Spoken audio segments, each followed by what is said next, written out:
Committee, dear Christian, dear research innovation community, dear friends.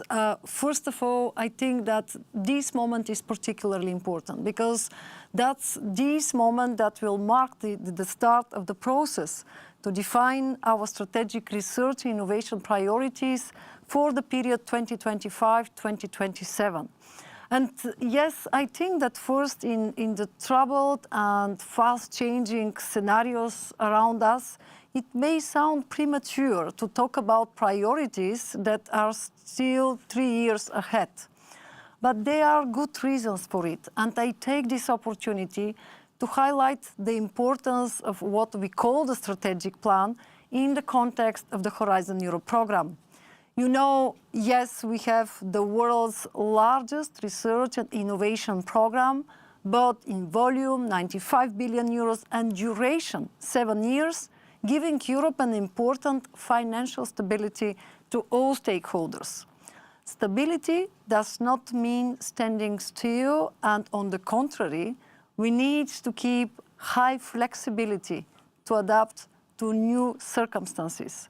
And this is even more true given the need to use all our instruments and talents to bring the most updated ideas and engage in state-of-the-art research and innovation.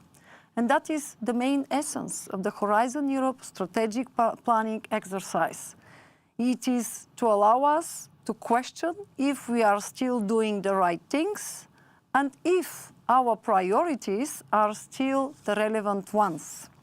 So this is an exercise encompassing the whole program, but the focus is on the part where we orient the research innovation activities towards a social and economic impact.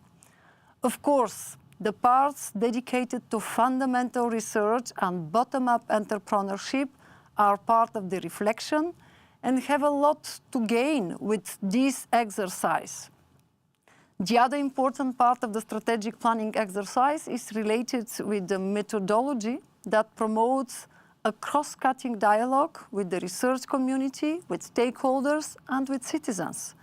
And this is the second experience of a more open, participative, and inclusive way to define our research innovation priorities, in particular those that are meant to have an impact on all of us. Now you remember the first Horizon Europe strategic plan covered the first 4 years of the program, and that was guiding the continent of Horizon Europe work for 21, 22, and 23, 24. It is therefore the second time we run this exercise to discuss the strategic orientations, ensuring that our common European policy priorities benefit from new knowledge, ideas, and innovation. On the one hand, since we do not start from scratch, we can look back at the main features of the predecessor, but on the other hand, this is an opportunity to revise by dropping or by adding new priorities, promoting an open strategic autonomy, restoring Europe's ecosystems and biodiversity, boosting digitally enabled circular, climate-neutral and sustainable economy, and creating a more resilient, inclusive and democratic European society remain, for me, of key relevance. So what I can ask today is definitely to ask your full engagement, to look deep into what is happening around us, what is changing, such as food or energy security, the geopolitical context, and to provide us your ideas on how we could shape priorities with a strong support from research and innovation. So yes, you said it already, Julienne, but the plan, the strategic plan, and for me that's very important, will be developed as an inclusive and interactive process between the Commission services, Member States, the European Parliament, stakeholders and citizens. And yes, I think that we are all aware that we are facing two fundamental transitions, the green and the digital, but for sure we need to see how the research innovation projects funded by Horizon Europe will bring groundbreaking solutions, new scientific knowledge, and all this will help us with our transformation to sustainability, the key word of this fourth edition. So yes, I think that if you'd like to succeed, we need to make sure that knowledge is shared, that the solutions are used in society where they are needed. And that's why, yes, we need here to listen to you how we can reinforce this ambition with different channels. And of course, I'm thinking here about making open access to the default of Horizon Europe or through our results platform, continue to build on synergies. For sure, we need to continue to work on this. But yes, all this, we need really to look into detail and to see how we can improve things together. So I think that it's very clear. We are here to listen to you, and I'm saying that to our participants in the panel, but especially to those that are listening to you. And this day it's an important one because for us, that's not a top-down approach, that's a co-creation exercise, and only together we can be sure that the new strategic planning is reflecting adequately our reality on the ground, our ambitions, and our vision.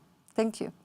Thank you very much, Commissioner, for setting the background for the strategic plan, for also reminding us of the geopolitical context, of the policy priorities of the Union. So now let's look a little bit at what our stakeholders and citizens are starting to tell us through this first survey that we did. We asked respondents about the main challenges that Horizon Europe should focus on for this second half of the period. Respondents could choose between 6 priorities that you see on the screen, and perhaps no surprise, the green transition remains by far the #1 concern of our citizens and stakeholders, and where they see that research and innovation can really make a difference and bring a contribution. Then we have a lot of respondents also underlining the importance of research and innovation contributing to resilient health systems. It's not a surprise after the COVID crisis that we went through. And the digital transition is also among the top 3. So I would like to thank a lot the respondents to our survey. There were more than 150 replies. And you see also that strategic autonomy, security, resilient energy production and provision, and resilient food productions were among the concerns.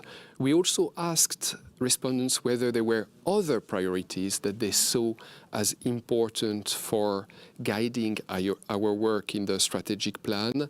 You see them on the screen now.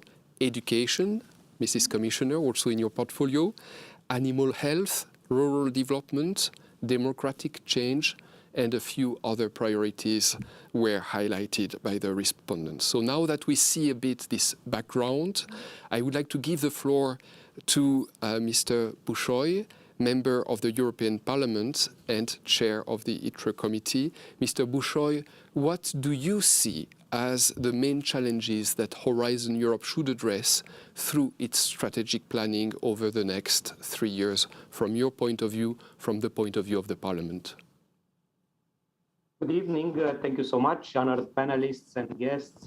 Dear Commissioner, dear Maria, dear Minister, it is an honor to me to be here today at the Research and Innovation Days as Chairman of Industry Research and Energy Committee, and it's my 3rd year in a row. And I would like to thank Commissioner Gabriel and show my appreciation for her work, to congratulate for all the achievements until now. And of course, I'm sure that the strategic planning 2025-2027 will be also a success. Launching the strategic Horizon Europe strategic planning for the coming period comes in a time with great challenges. Learning lessons from the pandemic, our economy recovering from it, advancing in our climate change ambitions, facing an energy crisis already since last year and exacerbated after the illegal invasion of Ukraine by Russia, And last but not least, of course, facing the war in Ukraine. We overcome all these challenges by becoming resilient, and I believe that the strategic planning for Horizon should be about this, because I believe we can all agree that we need research and innovation to prevail in this endeavor. And this is something that was also supported by the citizens in the survey that you just presented us. We need to find ways of improving this and provide support for firms that are ready to innovate and turn research and development into solutions. Energy is a big debate now. We have still a long path to deliver on a resilient energy sector, but we also need to take into account that our journey has started with our climate goals, and the green transition was number one in your survey. I believe it will remain the most important objective to achieve with the help of research and innovation. We have our climate goals. We are working now on a framework that will help us to reach these goals with long-term commitments and investments, but we need progress on the research side to know on what to invest, and we need breakthrough innovation and solutions ready for the market. Because innovation and research into the energy sector touches energy infrastructure, from wind turbines and transmission lines to nuclear reactors and hydropower, from gas to hydrogen, carbon and capture and storage, the need for a connected modern energy grid that also represents a crucial element to making our energy sector more resilient. Therefore, with the aim to achieve our climate and energy goals and to enhance innovation, sustainability and growth, remaining competitive worldwide, the Union needs an up-to-date investment into the energy transition and climate mitigation. Because our committee is not only about research and energy, but it's also a lot about industry and digitalization, I also like, in the end of my intervention, to highlight the digital transition as a key challenge for the final phase of Horizon. Every day we experience how digital tools have changed our workplaces, public services, education and healthcare systems, and we learn more about the potential of a new generation of technologies such as artificial intelligence, blockchain and the metaverse. The Horizon program is key for the European Union's ability to harness these tools and use them to drive our growth and competitiveness. And of course, the role of digital is also important in responding to energy crisis. The climate crisis already presented a challenge for our energy system, but now, as I said, with the war in Ukraine, the crisis is bigger. We need autonomous and resilient energy sources, but we also need to find ways of using our energy more efficiently. And here the digital transition and the digital solutions are crucial and extremely important. I'm looking forward to work at the same excellent way with the European Commission, with Madam Commissioner Maria Gabriel, with her team in the European Commission. I'm sure that my colleagues from the Parliament, from ITRE committee, but also from other committees could bring valuable added values. And of course, beside energy, beside digitalization, beside green transition, Maria Gabriel just mentioned other areas where we can concentrate more. I'm also very attached to the health area because I studied medicine. I'm the rapporteur of the health program of the European Parliament, and also to beat cancer, to implement European beating cancer plan, but also to be more prepared for future pandemic crisis or different health crises. We need research and innovation. The implementation report and also the strategic planning for the coming years, I'm sure, will contribute to our long-term response to the big challenges that we are facing now. Thank you so much. Thank you very much, Mr. Bușoi. You have mentioned many of the priorities that have to be taken into account indeed. And now I turn to Mrs. Vildová, who is Deputy Minister for Higher Education, Science and Research in the Czech Republic, holding the EU presidency. Mrs. Vildová, from your point of view, what are the main challenges that we should look at when preparing the strategic plan? Dear Madam Commissioner, ladies and gentlemen, First of all, I'm very pleased to address you today at the fourth edition of the Research and Innovation Days and on the occasion of launching the strategic plan reflections about the key challenges to be addressed in the second part of the Horizon Europe implementation. I am very thankful for all the words and all the sentences we have heard a few minutes ago from Madam Commissioner and from the colleague from Parliament. We are already halfway through the first strategic plan and we must already start thinking about the future. Therefore, it is of utmost importance to reflect on where the strategic orientation of research and innovation priorities and investment should be directed in the period 2025 and 27. During the first years of Horizon Europe, we have learned many lessons. As it was already meant in the speeches before, we have experienced the pandemic and its sought consequences. We have been experiencing war and aggression in Europe. We have also been dealing with grand societal challenges such as cybersecurity, green transition, or digital transformation of our economy. Taking into account of these systemic shocks, we must aim towards strengthening the resilience of the EU while enforcing the security and open strategic autonomy of Europe. That's why this is the topic I would like to focus on in my contribution today. Luckily, when it comes to the open strategic autonomy, we don't start from the scratch. We can already build our priorities and actions on the global approach strategy, choosing our international partners carefully, ensuring reciprocity, level playing field, and respecting international rules and fundamental EU values at the same time.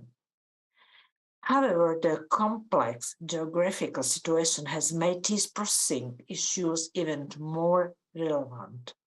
We must think how to protect the European research area against foreign interference.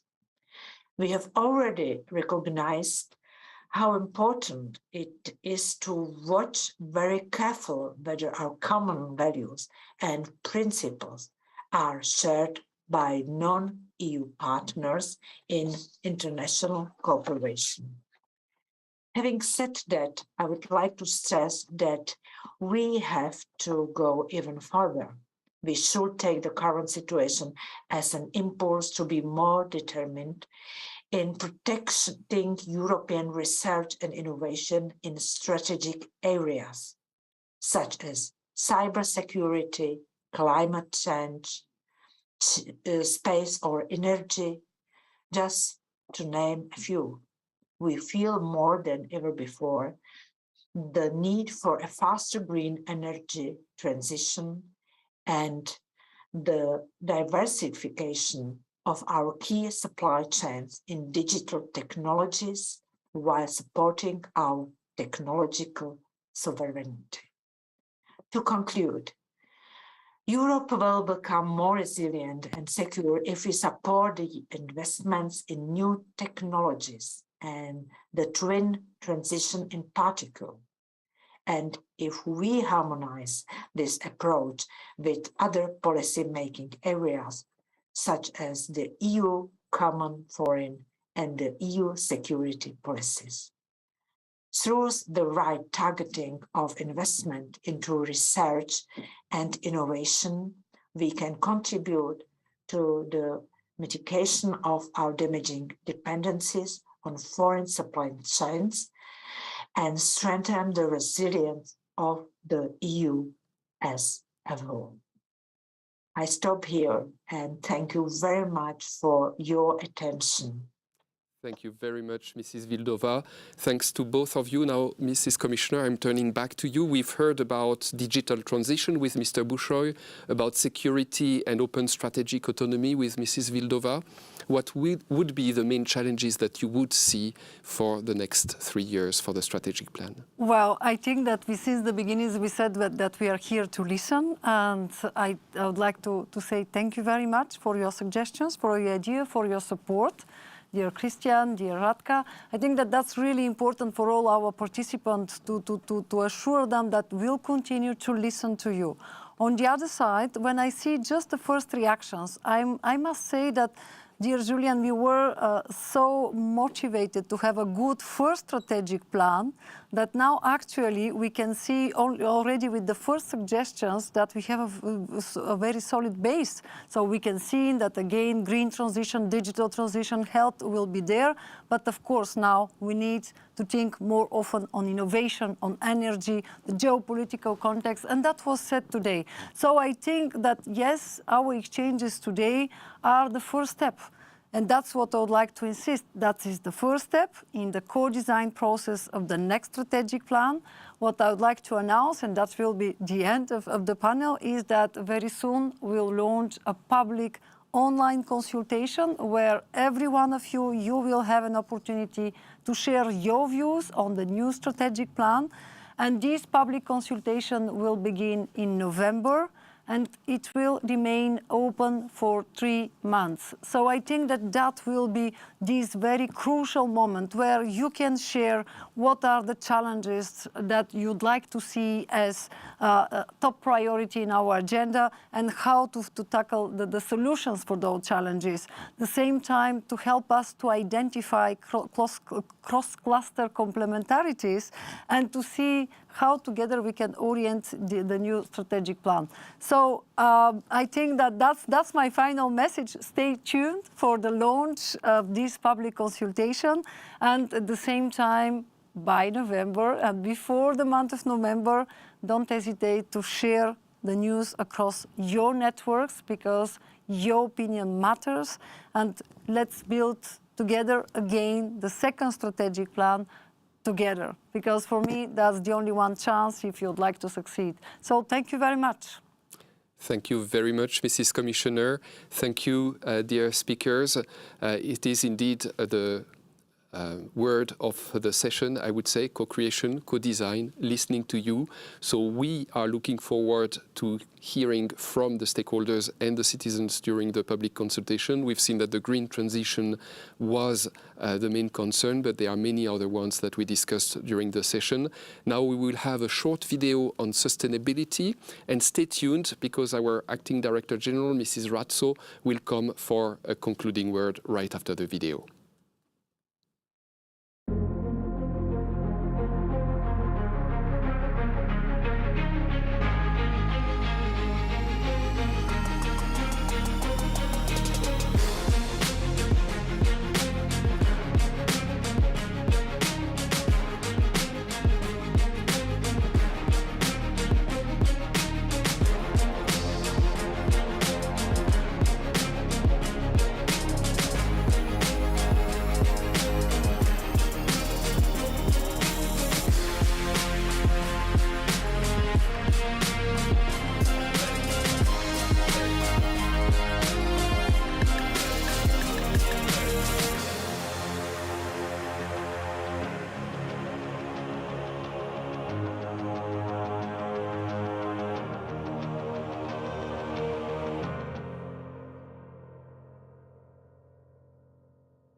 So welcome back, everyone, to this final word on European Research and Innovation Days 2022. Day one. It's only day one now. We have more tomorrow. Today was 40 different sessions. My head is spinning. Signe Razzo, acting TG at RTD. Couple of quick highlights, please. Well, Chris, it was really amazing first day. Yep. Exciting discussions in all the sessions. Let me just highlight first the importance of debating the European strategic autonomy and also discussing how the European Green Deal will help deliver EU strategic autonomy, including in areas such as energy, food and raw materials. Also, what we have learned from the recent crisis, namely how to reduce our dependencies, how research and innovation helps to build our future. It's seizing on crisis and making it an opportunity, isn't it? Yes, and the opportunity will be to become more sustainable, Yep. Also more digital, more inclusive and more resilient.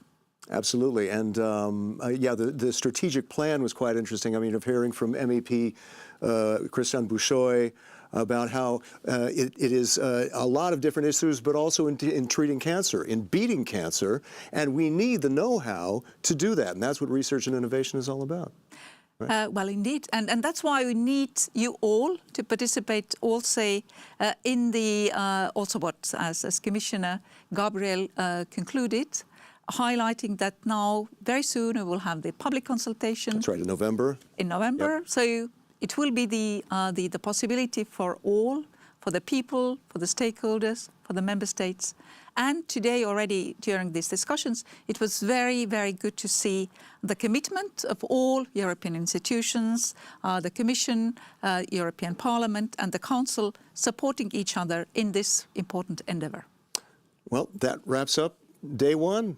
Signe, I think, unless you have anything else to add, I think this is it, right? Well, I still have a few. You do? Okay.